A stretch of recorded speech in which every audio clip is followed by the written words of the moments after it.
Let's solve a beautiful probability problem from J.E. Main. We have a bookshelf with 6 distinct math books and 5 distinct physics books. We choose 6 books at random.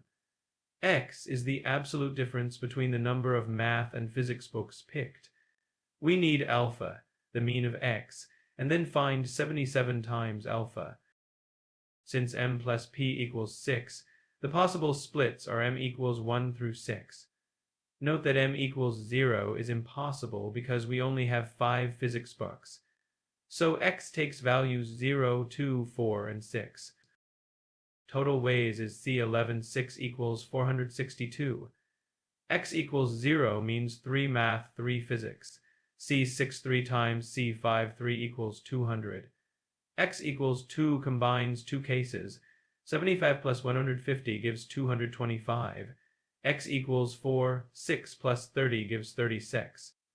X equals 6, just one way. Check. 200 plus 225 plus 36 plus 1 equals 462.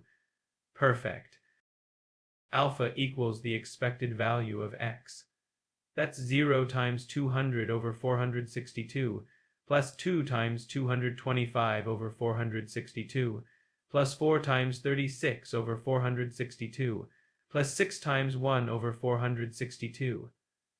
Numerator, 0 plus 450 plus 144 plus 6 equals 600.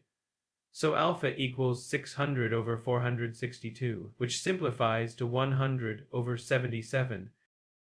Finally, 77 times alpha equals 77 times 100 over 77.